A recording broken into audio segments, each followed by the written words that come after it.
好，时间来到上午的10点19分，我们在今天场地一的 live 转播赛事啊，将进行的第3场比赛会换到青少年组的复赛，可以看到由桃园市来出战台南市。青少年组昨天在转播的过程中呢，当然也发现一些问题，毕竟选手们还是学生，然后都还在养成阶段，所以不管是整个传接的稳定度啦、战术的多变性啊，都会跟刚才看到的公开组啊是有一段落差的。但是基层的培育是很重要的，所以我们也期待这些小将们呢，能透过今天这个周末的2天的赛程呢，然后持续的累积自己的经验，包含这一次啊很难得。所有县市的好手都齐聚一堂，也可以跟这些大哥哥大姐姐请教一下，怎么在这个飞盘的生涯路上呢走得更好，走得更远。是我们看到这2支队伍，因为青少年组4支队伍打完单循环之后，就会进行交叉的复赛。那复赛如果这场比赛获胜的队伍，就会进到下午的冠军赛。那冠军赛也会在我们的第1场地进行转播的部分。可以看到桃园跟台南哦。桃园也是这几年作为台湾飞盘运动的很重要的一个重镇，他们不管是在基层啊，不管是在俱乐部啦，或者是一些成人组别的赛事，都还蛮活跃的。是没错，因为桃园的组成大概是来自于自强国中以及中立高商的部分，由王俊宏教练以及陈建汉教练所带领的。那这2支队伍其实他们平常也会在假日的时候一起做训练，所以彼此的默契上面应该也不会说是不同的学校而有所不一样。我们看到他们身穿荧光色是桃园市，但他们里面的衣服看得出来不同学校。如果是粉红色的，就是自强国中；不是，抱歉，是中立高商。那水蓝色的就是自强国中的衣服。所以他们也是有2所学校的这个联合军所组成的代表队这样子。对。我们看一下这场比赛哦，台南市先防守。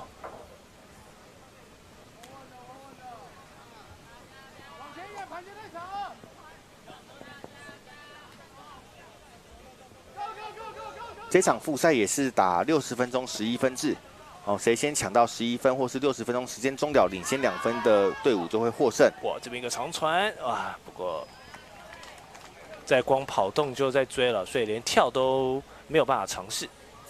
是这个选手应该直接跑直线，其实就比较理想哦。如果说他是跑斜线的话，想要去追飞盘，其实飞盘是有个角度的降落，所以如果判断有落差的话，就会造成刚刚的一个判断失误。好，现在进攻权转换到了台南这边，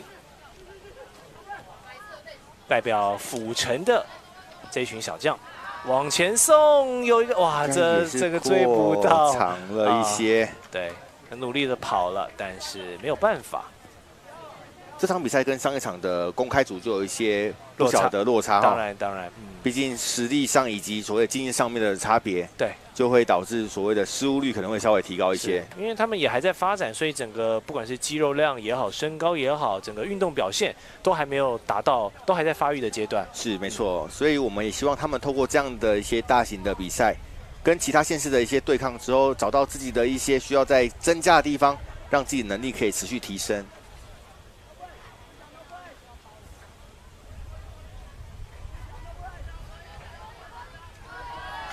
漂亮的超节，好，打一个小组配合没有问题。台南这边靠着这个超节的攻防转换，最后由同学啊，在杨世祥拿下了这1分。你看3个人的配合。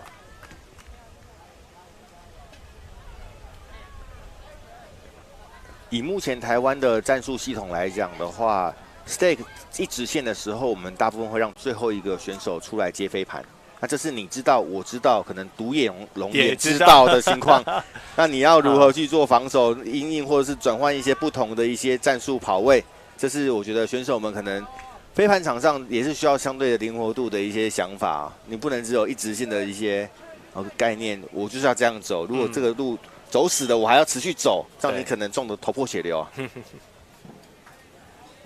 所以刚刚台南市已经预判了桃园市他们会是最后一个选手出来接盘，所以很快速的动，前面有人协防做抄截。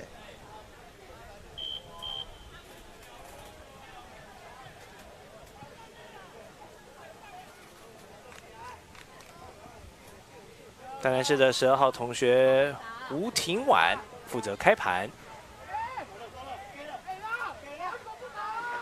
包含从开盘的距离也可以看出青少年组跟公开组的差距。没有错。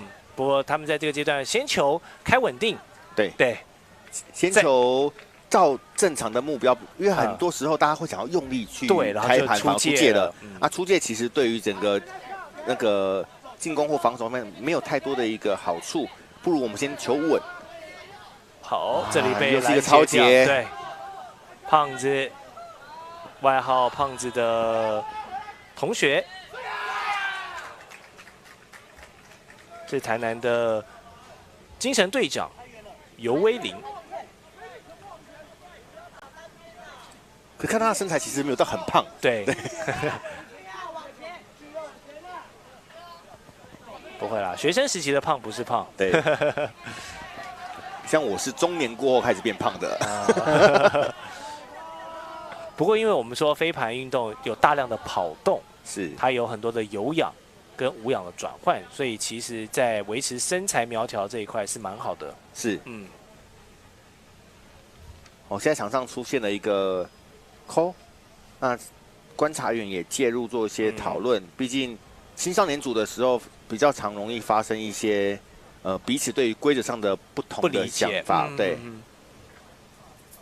加上他们的经验啊，看他们也是讨论得很认真，比手画脚在，很可爱啊。两个同学这样好再演示一下，然后彼此讲出自己认为的看法，然后我们再去做一个协调。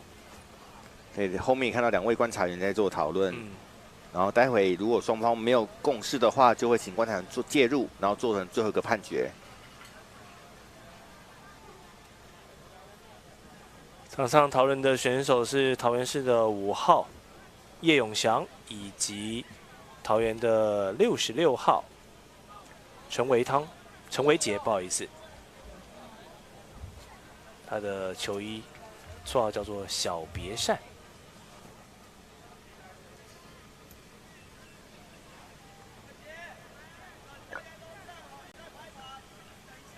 好，看来是取得共识喽。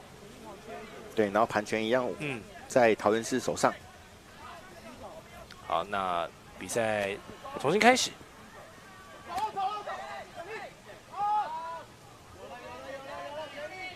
这个给盘也是太过急躁了一些。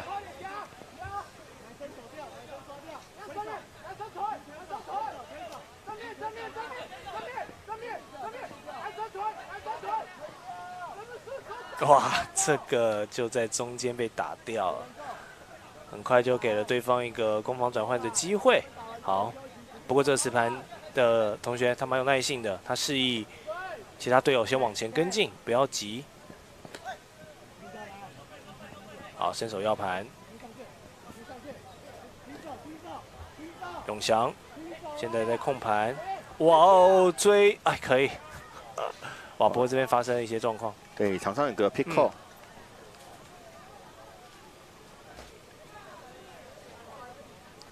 防守者认为进攻方在出来接盘的时候有绕过其他的防守者，造成他无法去接近进攻者，所以他喊出了一个 pick， 所以飞盘要回到上一片传盘人的手上。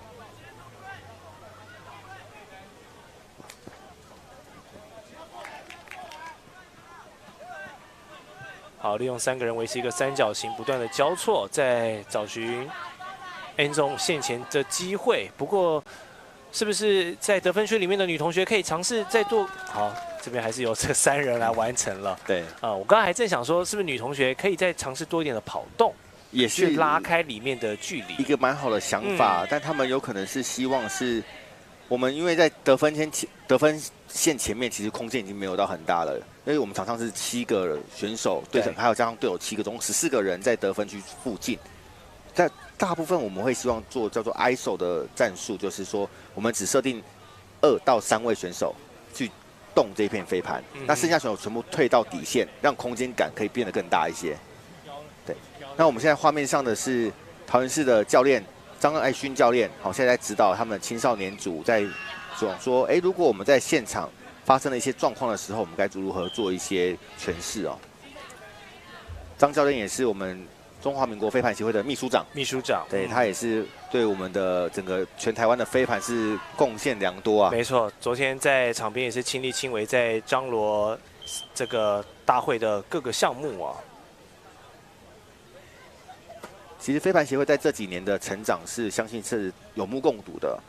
从每一支队伍的成长以及队伍数的发展，就类似像我们在中华职棒从4队到5队到6队的扩张哦，这是非常好的。那我们也希望说各县市的委员会以及协会都可以持续的跟我们的中央的中华民国飞盘协会做一些互动，让各地区都可以有一些飞盘的发展可以越来越好。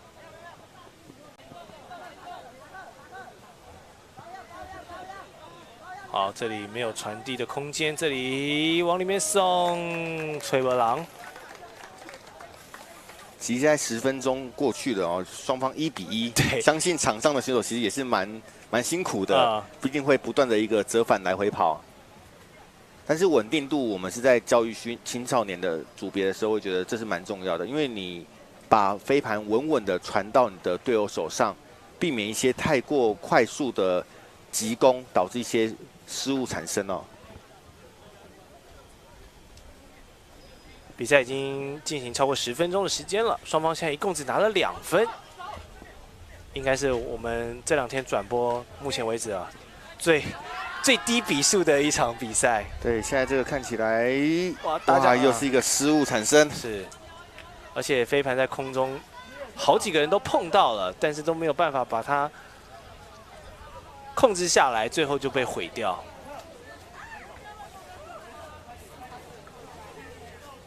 如果在得分区里面，你发现对手身高是比较高，你有队友在那边争抢的时候，如果是比较娇小个子的，我会建议可以在旁边稍微有点类似捡漏，因为飞盘终究是会落地的，对，那你无法跟他们争夺的时候，搞不好他们拍下来的飞盘在下面是有机会接到的，这就是很聪明的 play 了。是，等待飞盘被影响的第2拍啊，再去做收割的动作。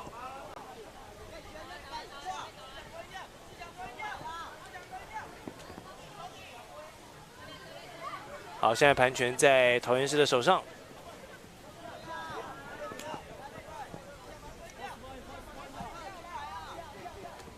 哎呀，在传递的过程中发生了失误。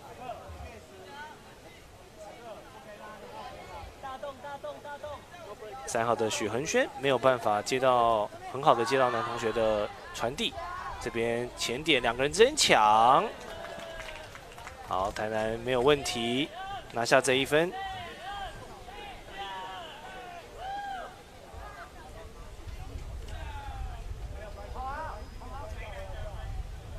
杨世祥这场比赛目前啊2分都是由他来进账。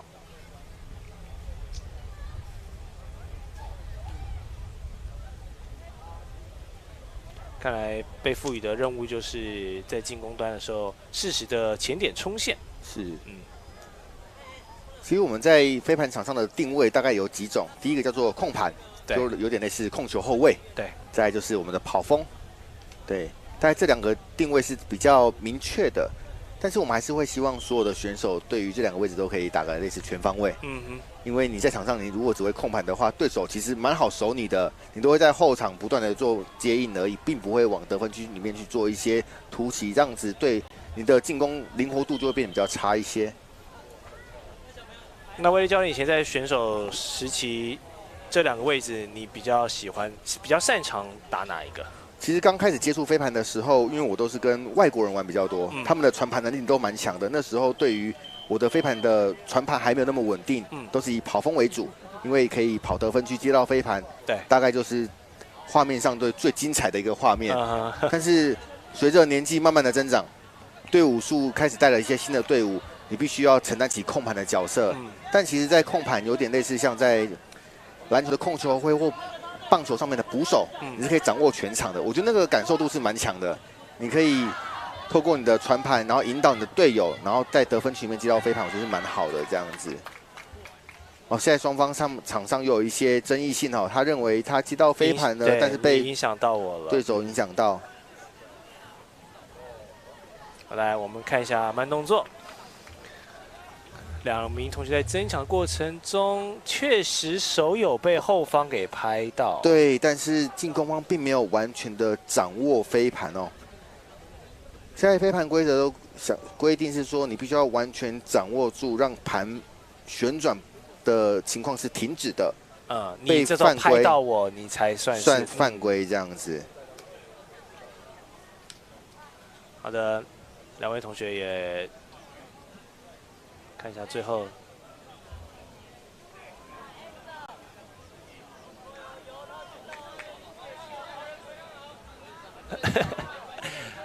同学一脸茫然在看着他们。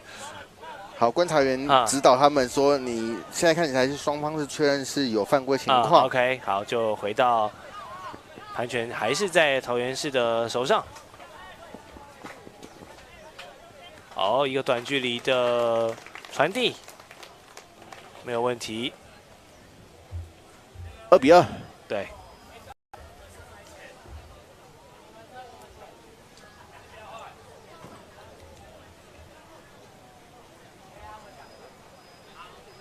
得分之后马上喝水的是7号的林旭佑。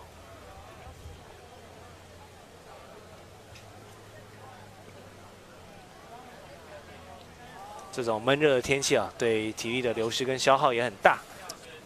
不过在这场比赛结束之后呢，我们大会会进行到1个小时的中场休息，选手可以吃便当休息一下，然后再来迎接下午的比赛。对，下午我们第一场的直播时间是12点40分。这场比赛会相当的有看头，是因为已经在公开组的4强赛，获胜的就会进到我们最后一场的冠军战。所以相信这2场比赛应该都是相当的有看头，也希望说各位收看直播的观众朋友们都可以一起来为选手们加油。是的。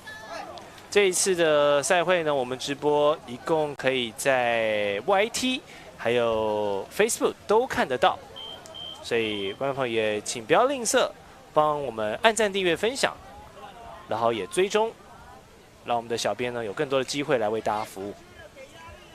如果看到现场的比赛你是非常热血的话，也欢迎下午的4强跟冠军战可以莅临我们的现场，对，来看到现场的热血的选手们在场上的一些拼劲。我相信只要现场有观众，对于选手在表现上面一定是会有更提振他们的作用。比赛地点是台中市北屯区的多功能草坪运动场。哎呦，漂亮！一个高跳把盘给摘下，还是杨世祥。对，杨世祥。哇，他这场比赛扮演得分手的角色很称职啊。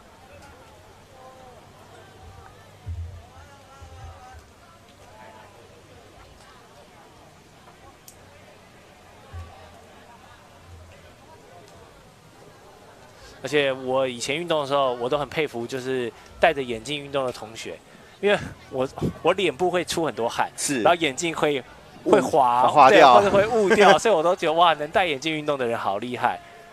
是后来我开始佩戴隐形眼镜之后呢，才比较能够尽兴的去运动。是没错，尤其很多的运动，除了隔网运动以外，很多时候有机会身体接触，其实戴眼镜也是相对是有一点点的危险性。对。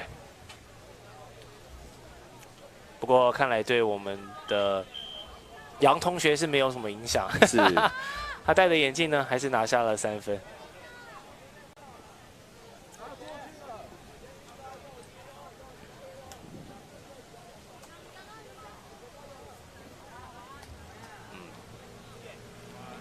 好，开盘位置比较浅，不过防守端很快就追上来了。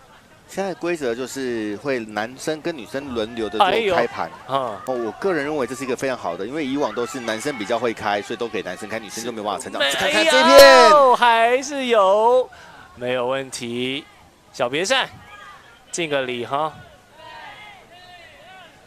刚才跟对方的同学 argue 了一下，这一次呢，他把分数给，哎呦，这个跳跃很潇洒，第一拍没接到，第二拍还好身体平衡有掌握住。是，对，这个如果第一拍接到的话，就是可以直接剪成 highlight 了。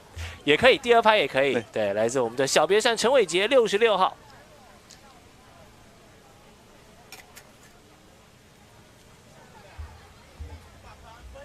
哦，慢慢的在分数累积，现在是4-2的状况，比赛也即将进入到第20分钟了。一样是先取得6分的队伍会进入中场休息，或是30分钟，如果时间到打完该分就进入中场。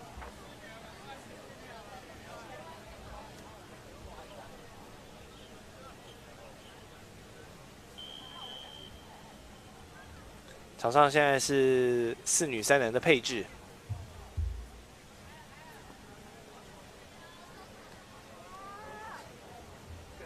由女同学来进行开盘的动作。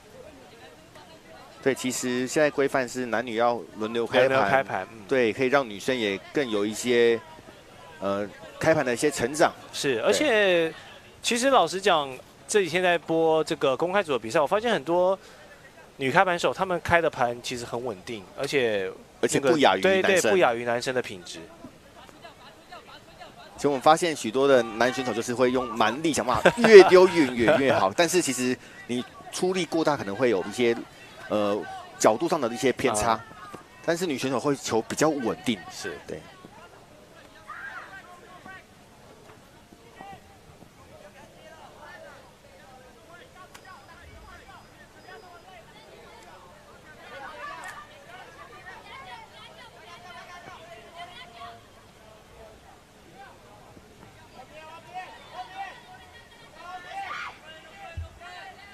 哎呦，漂亮破坏，往前跑，死命的跑。同学有发现他吗？哇，慢下来。OK， 哇，这里快中就出错了。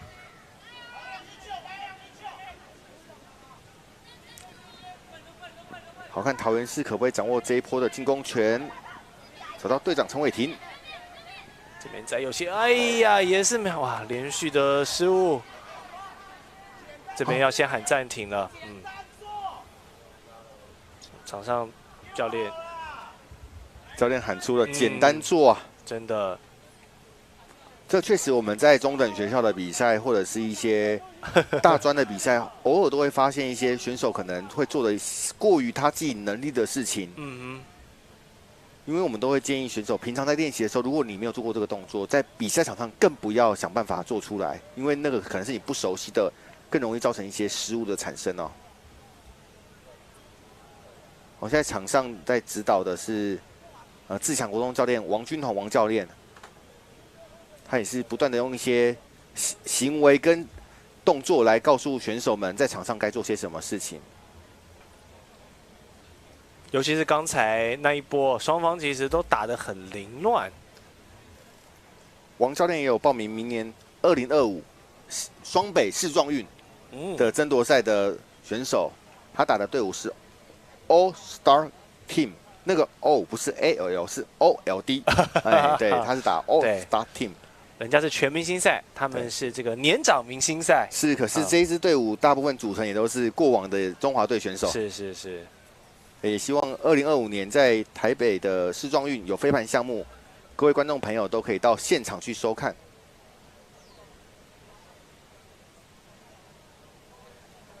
哦，台南市现在躲在帐篷里面哦，确实真的天气比较炎热，找个地方避暑一下。那我们感谢中华民国飞盘协会哦，派了许多的志工来服务我们这次的比赛。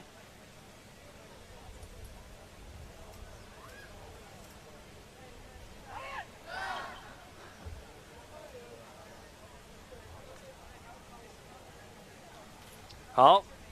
短暂的开会讨论之后呢，检讨一下刚才混乱的原因，然后给大家休息冷静的时间之后，比赛继续。目前台南市还是带着2分的领先。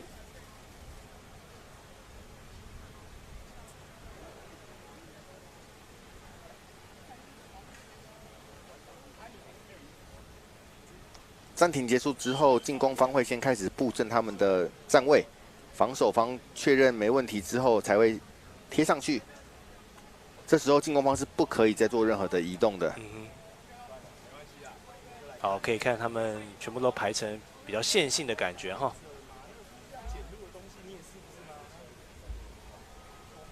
好，第一个突破之后，看后面的箭头有出来，可是可能没有很好的机会。哎呦，这是在空中做了一个阿雷 U 吗？对，他应该是在追，用力追，哎呀，可惜了。所以刚刚那位选手是在界内跳出去把飞盘击到，再往回传呢。哦，以青少年这个年纪可以做出这么高级动作，是真的蛮厉害的。我们来看一下，他线内接到跳出去，往里面冲，哎，其实有一点点的。好像有点落地的嫌疑哈，可能在电光石火之间，就让他继续走。往前给，哎呀，尝试的扑接，可惜了。不过是一个 nice try， 队长停起。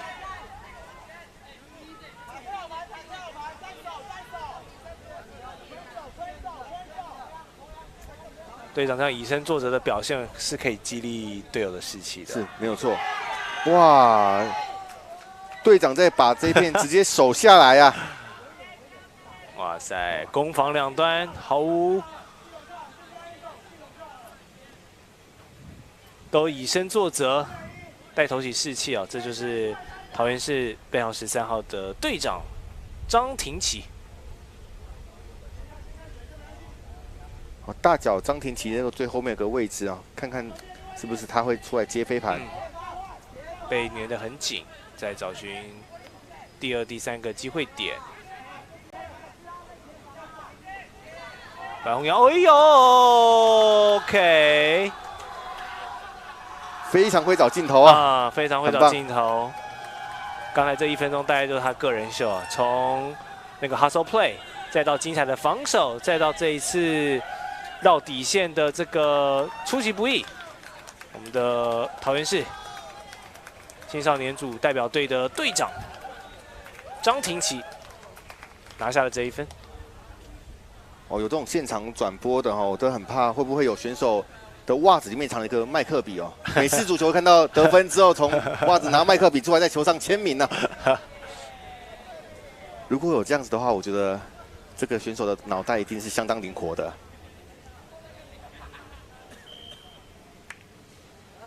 选手以现在的这个传播风气来讲，很多体育选手他们都把自己很外向的一面展现给出来，然后这样不只是在你的运动表现上会受到关注，包含你个人的魅力啦，也会被大家所喜爱。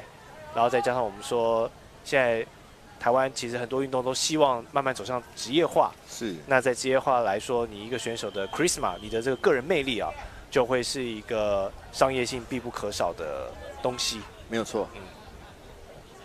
所以在全明星运动会这个节目里面有飞盘争夺赛，我们也是蛮高兴的。因为大部分的艺人朋友们也没有玩过这样的一个游戏。对。所以他们透过他们接触，也会有很多的一些他们的艺人的粉丝们看到这样的运动，来跟我们进而产生兴趣，这个真的很棒。没错。之前我还记得有一个广告，应该是彭于晏。彭于晏，就是拿着飞盘这样子，所以很多彭太太们就说我也要跟他一起玩飞盘，对，这就是明星效应啊。对，这个是真的是很棒的一个事情啊。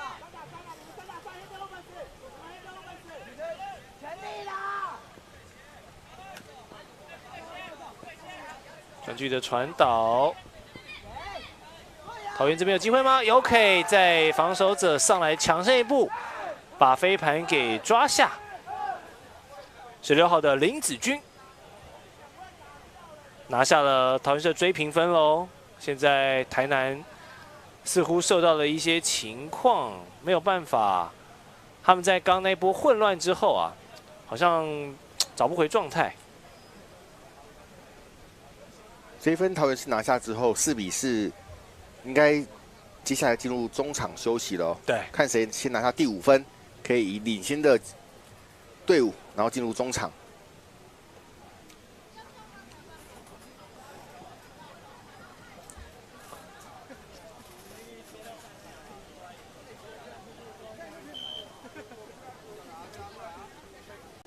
我们看到王教练还是在场上去指导一下他的选手们哦。这一分是4个男生，3个女生，也希望两边的青少年选手一起加油。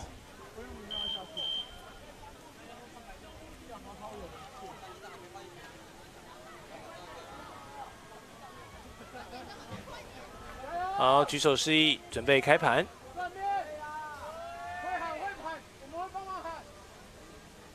哇，这个单手接盘有相当有自信哦。对，这个出盘有点被打到，往里面旋，两人在争夺的过程中都没有办法能把握住。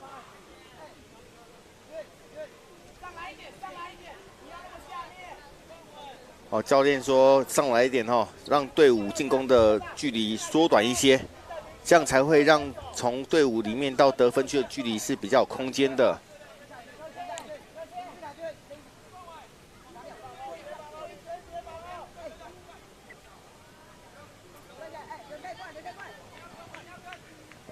哎呀，这次跟队友的配合没有配合好，又发生了盘权的转换。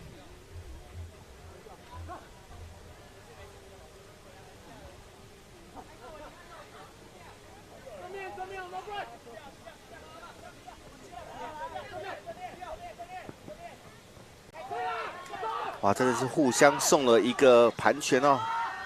桃园是长传，飞盘有点往外旋，尝试丢着把往里面送，但是后面的队友距离不够。双方在最后这时刻打的是有些混乱，不断的发生失误。那这时候另外一队要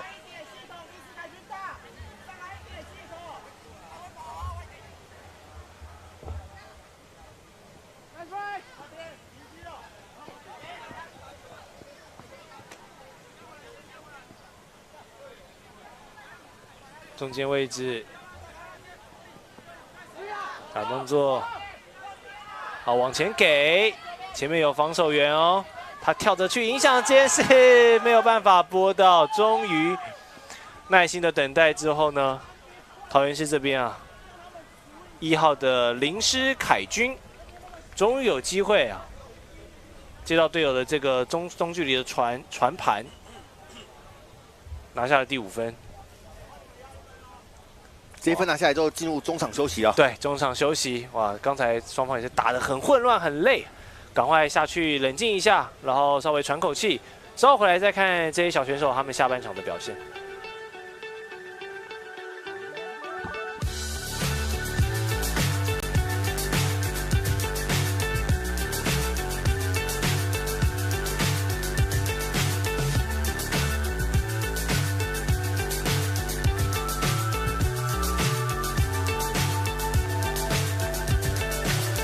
So high, I'm hypnotized. What's up is down, what's left is right. Chasing stars and holding you. I can't see the end, but we'll see it through.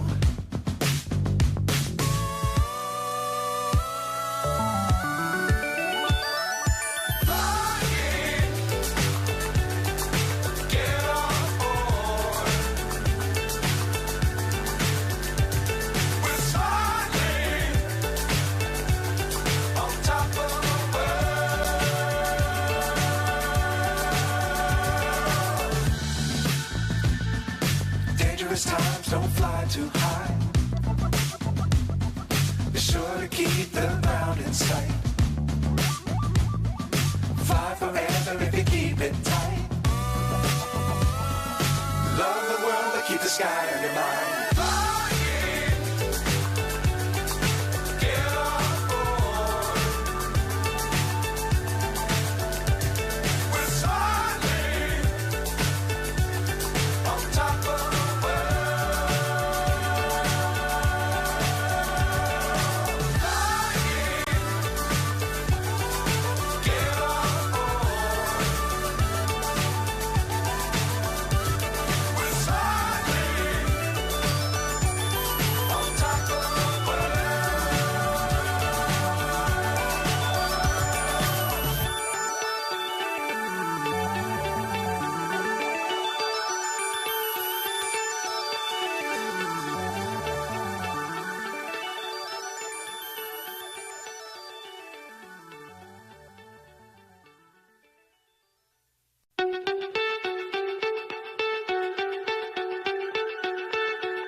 I'm hypnotized.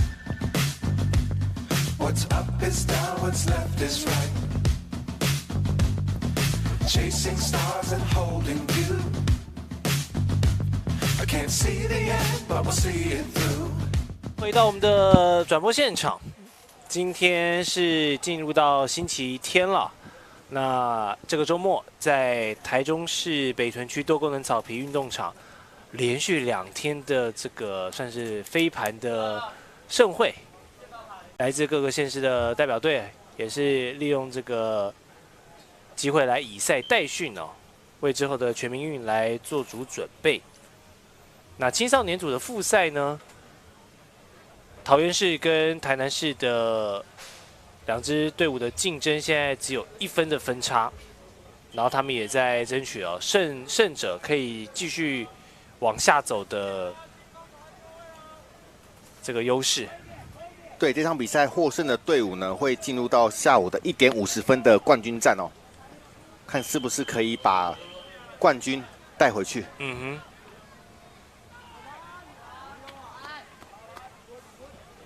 在上半场的尾声，其实两边都很急，然后打的也是很多的失误跟混乱，所以在短暂休息后回来，看可不可以重新冷静，找回自己原本的安排。好，高点的争抢，这边的盘权还是在台南社手上。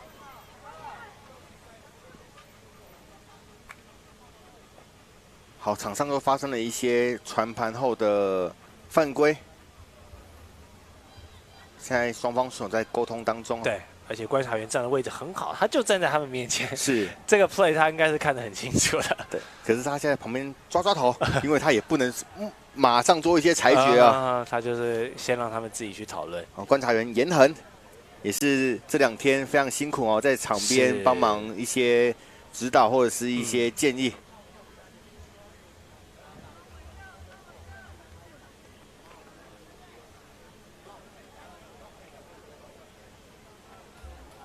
就像威力哥说，其实，在从事这项运动，真的要有很大的热情才做得下去。是，毕竟飞盘相对在台湾的运动场上还算是比较小众一些的，但是我相信，透过这些选手热情不断的散发出去，未来飞盘在整个台湾应该是可以到处可见的。因为这些选手的不管是出来比赛啊，或者是出国比赛，大部分都是自费。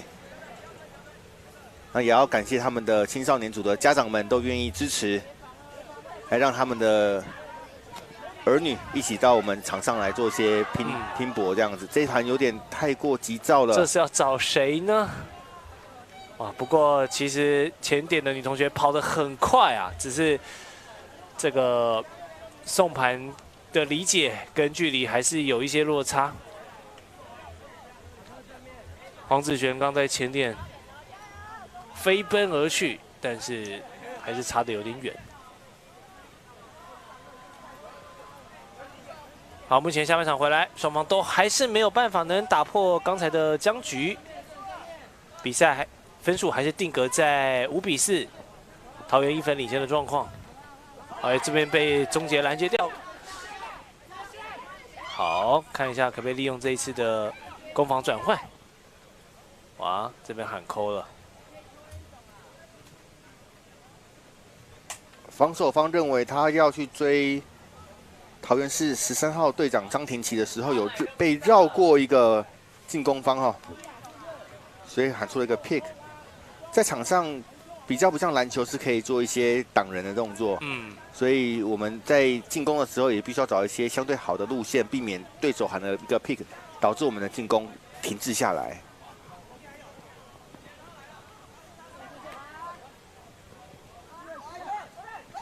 没有问题。这个飞盘旋进来的时间点都很好，等到了选手已经在 end zone 里面，他才往下绕。桃园市的精英城队长林思远，我们看一下要盘，然后往里面冲，刚好下坠的这个角度，刚好让他顺身的往前冲去接盘。对，思远这一片飞盘判断的相对是蛮不错的哦。第一时间发现飞盘可能会过头了，赶快先做转身。对。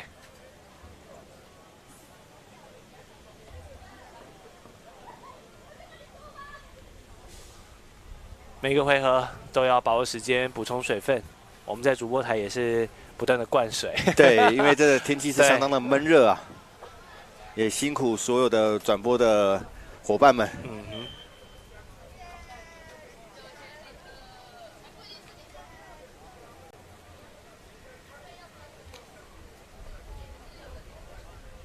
看到下半场，其实两边的选手体力应该是有些下降，好，走起来的步伐也是相当的比较沉重一点。对。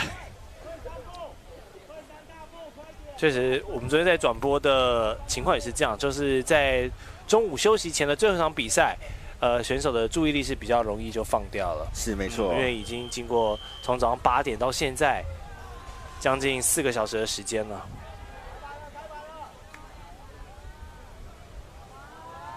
哦，这个滚滚滚，哇，好绕进来。哦，其实两支队伍应该可以想尽办法让自己的体力在上午比赛结束的时候全部都耗尽没有问题，因为下午的比赛是2个半小时之后，其实有蛮充沛的一个休息时间哦。在青少年组的冠军战，我们表定是在1点的50分来进行，所以其实双方现在还是很接近的状况下，是不是不要保留，赶快把自己最好的东西给拿出来，先确定有这个门票，是，然后中午再好好休息，对，下午再拼一波。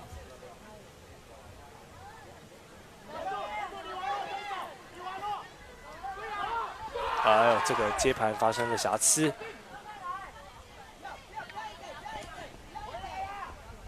桃园，好，人员要盘，快速的转移，没有问题。一样是由后端的3名选手在进行传导 ，OK， 这一次就迷惑到对手，传到了7号的林旭佑手上。哎呦，这是要跳一下3正5吗？没错，我们奇亚老虎的3正5。对。其实我们也很希望，就是选手们在场上可以表现自己。是啊，尤其是在这种花样年华的时代，要多多展现自己哦。没错。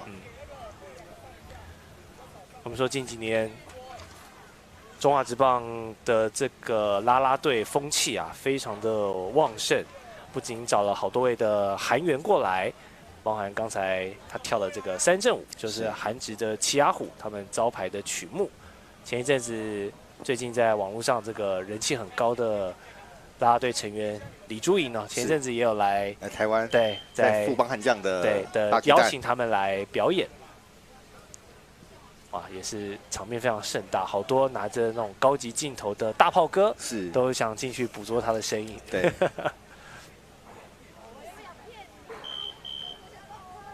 其实不管是本职迷看棒球，或是你是啦啦队迷到现场，其实就是可以带动台湾的一些中华职棒的热潮啊。没错。那不管任何一个运动，我都希望说台湾越多人参与，那相信整个环境会变得越来越好。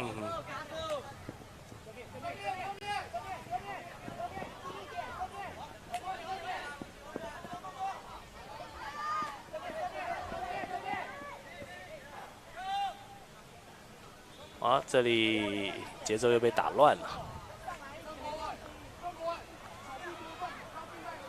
青少年组很多就是在快中时候会出错，所以感觉那个节奏比较凌乱。对，快一下然后又停下来，快一下又停下来。啊，这个接盘发生了瑕疵。和青少年的比赛有点像是在台湾的 HBL 一样，就算到了第10节落后了20分，可是因为他们的很热血的关系，搞不好是有机会逆转的。所以我们看看这场台南市有没有机会后来居上，还是说桃园市可以一路领先到中场？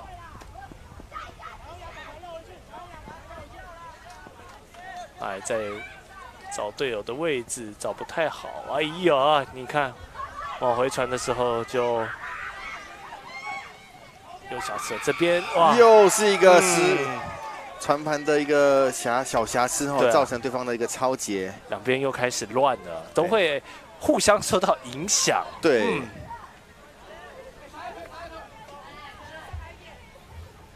而且这边有2位防守者啊，完全已经在这个路线上等待了。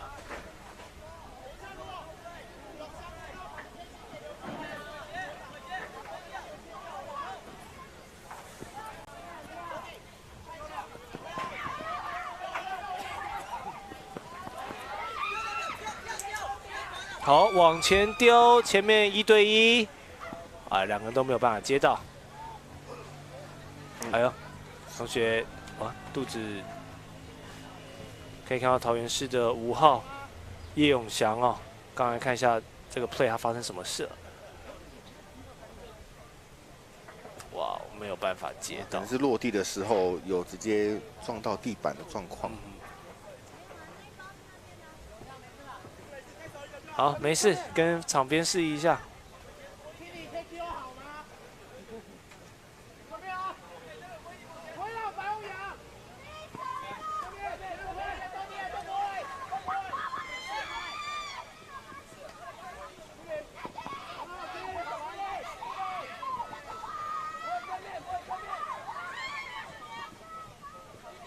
哇，队友刚才距离拉得很远呢、持盘者找到一个大空档呀！单手接这么潇洒的吗？邱明宏，好可惜啊！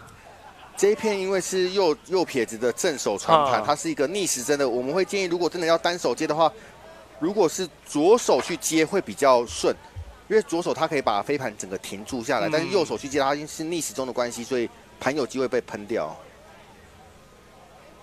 当然，如果最好的情况还是双手去接飞盘是最稳定的。是，尤其是你已经整个 wide open 了，是。刚才那个盘的速度，应该也是追得上的。没有错。你可以等你的重心更稳的时候去接。在场上，桃园是喊出暂停，喊出了暂停啊，确实一些细节上是要再检讨。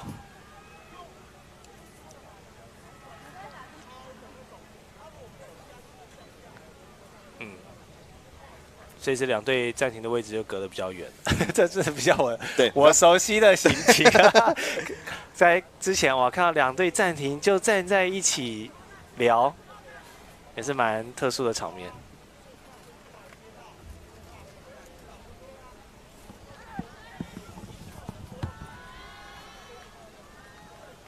下午我们的转播时间是12点40分，公开组的4强赛。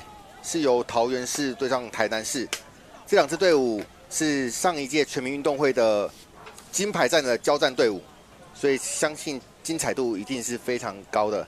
也希望所有的观众朋友们在下午的12点40分一起来收看桃园市及台南市的4强赛，获胜者就会进到3点20的冠军赛。对，今年在公开组一共有11队参赛哦。然后有8支队伍获得以晋级到复赛，然后9到11，另外3队打一个循环来进行排位。不过，当然名次很重要，但是相信这一次举办全国飞盘赛争夺赛的目的啊，也是让大家为之后的全民运呢做一些磨合。是，包含我们今天有进行一些选手的访问，大家都对于之后的全民运有很多的想法，对，特别是以县市为代表的组合呢，大家平常在外县市就业就学要凑在一起的机会啊，其实并不多，他们平常都是自己练体能，自己练基本动作，然后把握到难得凑在一起的机会呢，再来跑战术的一些东西。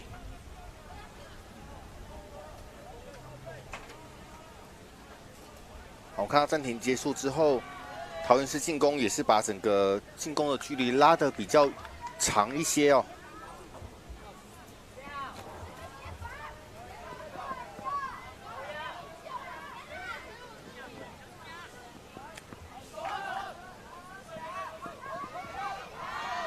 好，桃园是一个长传，可能还要再推一些，应该还没有进去哦。对，还没有进去。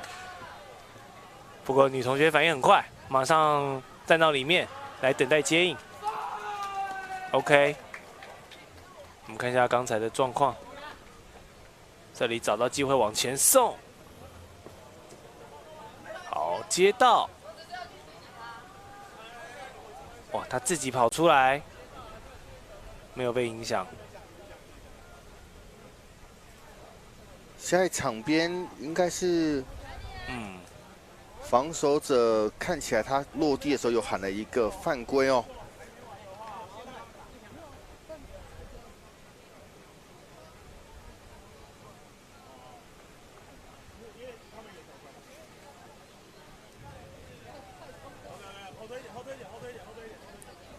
在针对这个扣，台南市的杨世祥跟桃园的李金玲两人有一些想法上的出入，所以要进行沟通，然后也是让观察员介入去协调了。其实我们看到青少年的比赛比较会有多的观察员进入去做沟通哦。来看一下这一片，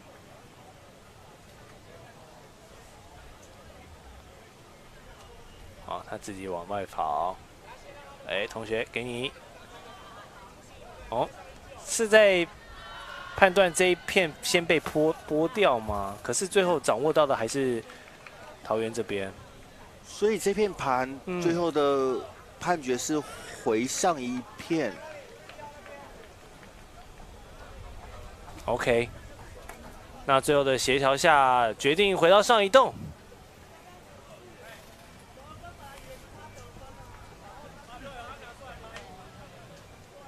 可现在场边的教练好像也介入，想了解一下状况。毕竟这是有关分数的一个 play， 是因为获胜的队伍就会进到冠军赛哦，这个每一分都要稍微计较一下。但最终的判决还是由观察员跟双方选手确认之后，做最后的判决。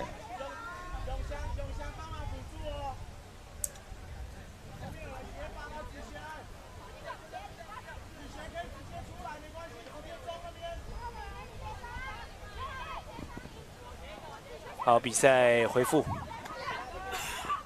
哎呀，太随意了。对，而且他刚那个盘基本上是用抛的，不是用投出去的，所以在空中的时间很久就被影响到了。这边前点也是，两边又开始有点乱了。青少年组的比赛可以看得出来，就是这样子。对，他们其实传盘的意思都觉得，哎，我有这个点应该是有机会，他们才会出手。来看这个长传，也是看到前面有一个荧光色的队友往前跑就出手了哈，但是那个传盘的时间点或者是正确性，可能可以再思考一下。当然，防守员也很到位了，所以就是做尝试。对，毕竟进攻方虽然是相对有主动性，但是他盘出手之后的决定还是要完全掌握，才能持续下一片的进攻哦。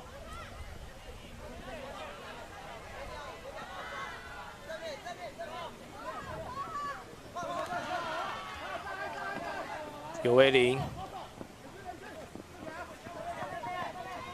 给到杨世祥，在右边再继续往前给。跳起来！哎呦，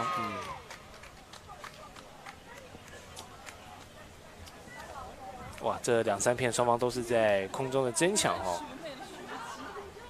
不断的做进攻权的轮替。对，我看到许多选手已经开始撑膝盖了，可能真的体力已经到一个临界点了。毕竟飞盘比赛在没有得分的情况之下是没有办法换人的哦，所以也一起帮两队的选手加油。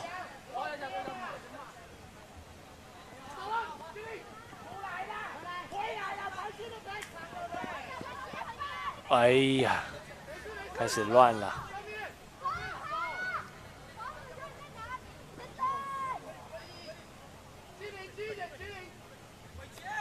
我们听到旁边的其他队友喊说要近一点哦，因为你队伍拉得太长，其实传盘动线就很容易被对手从中拦截掉。尤维林给到左路的维杰。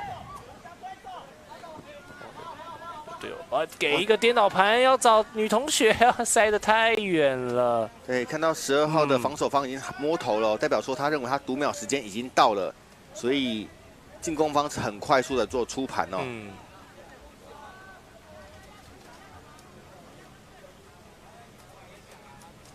通常在喊这个秒数，有什么细节要注意？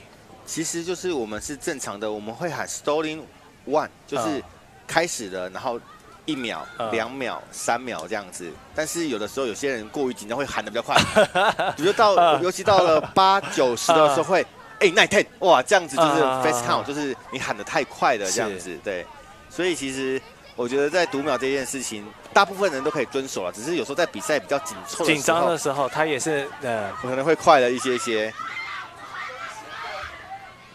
哎呦，哇，非常漂亮的一个接盘。这边被黄子璇给掌握到了哈，他也在前面有看到他在找机会，这次送盘送的也很好。对，这2位选手都是来自于桃园市的中立高商。好，目前以现在时间跟比数来分差来说的话，桃园市只要稳稳的让时间到达60分钟，应该就可以顺利的进入到冠军赛哦。对，他们现在有着4分的领先哦。但也可以借由这些时间来部署一下，是不是做一些体力的调节？毕竟下午的比赛冠军赛是打80分钟，对，15分制，是这个对于这个层级的选手、小选手来说是比较考验。是的，因为可用之兵如果可以更多的话，我相信整个队伍的实力都可以往上再提升一阶。这些的小选手平常也是在跟所谓的公开组的大哥哥大姐姐们一起做练习哦，所以我们也会希望是说他们实力赶快增加，让桃园市的基层可以持续的蓬勃发展，也可以赶快让桃园市的公开组也可以有更好的一些资源。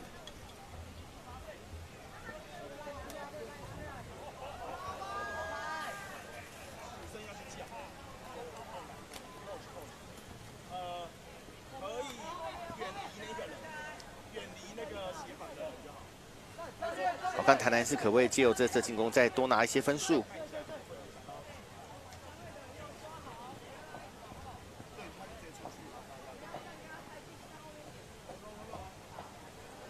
这边场边的观察员给出了指示哦，又有状况。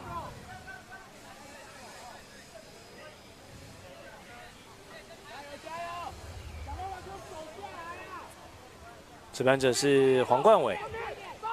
黄冠伟这2天的表现也是在台南市算是主将啊。对，他今天比较担任控盘的角色。OK， 送到队友的手上。看一下，这个传盘是相当对犀利，绕过了防守者哦。防守者一回头还找不到飞盘在哪边，非常漂亮。河马拿下了台南社第5分。同学们都有取一些绰号，很可爱。是。接下来的中华民国飞盘协会办的一些县市比赛，他们就会规范一些衣服的部分，就要规范了。对，因为其实飞盘在我们的运动场上算是比较 free 的，对。但是我们如果要希望可以进军到亚奥运，或是比较正式的，让各界都觉得，其实飞盘像篮球、棒球一样，都是有一些规范的衣服上面的名字以及背号跟穿着，我们接下来都会有一些规范这样子。就是不能用再用绰号啊，不像那个可能是乐天桃园的一些主题日，会有一些绰号的部分，但是我们都会希望说，慢慢的让飞盘可以一步一步的步上一些正式的比赛规则。预计是明年开始就会规定名字，就是你要是罗马拼音或者是中文名字这样子。好，往前给2个人的争抢，好，还是由桃园市这边一马当先的1号。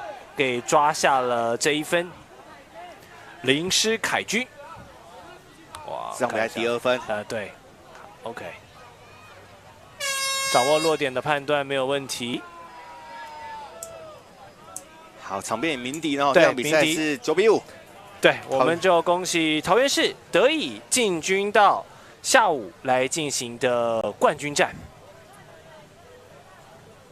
好，观众朋友，那跟您预告一下，在这个比赛结束之后呢，我们会进行1个小时的中场休息，然后表定会在中午的12点40分回到我们转播的现场，到时候会来看到是公开组的桃园市来出战台南市，也是一场非常关键的比赛。是对这场4强赛呢，可以决定这个冠军的门票会由胜家给拿下。对，这场比赛一定是会相当好看的哦，也希望观众朋友们可以在时间12点40分准时收看我们的直播。好，观众朋友，这大热天多补水，休息一下，我们马上再回到比赛的转播现场。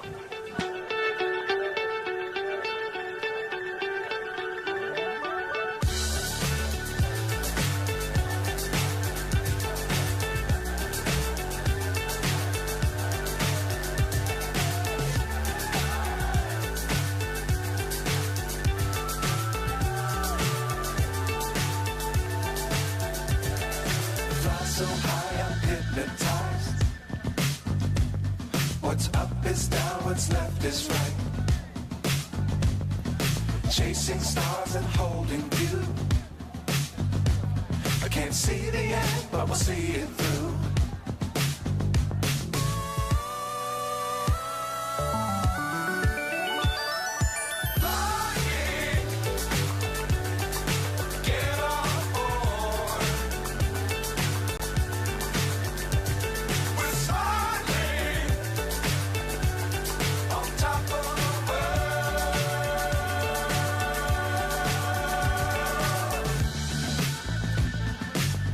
Times don't fly too high. Be sure to keep the ground in sight. Fly forever if you keep it tight. Love the world but keep the sky on your mind.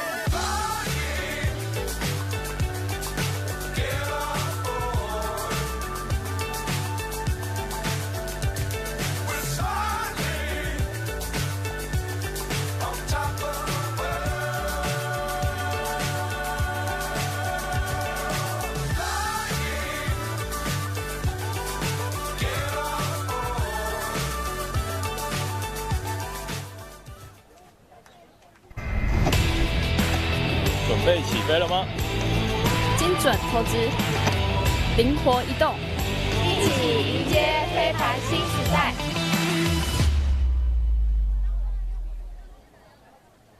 飞盘争夺赛是飞盘运动中最刺激的一个团体赛事，它结合了篮球、足球以及美式足球的一个概念。它的比赛场地是100×37公尺。上场人员是7个对7个，队伍必须经由平常的训练、默契、技巧以及合作无间，来达到团队最后能够得分的一个。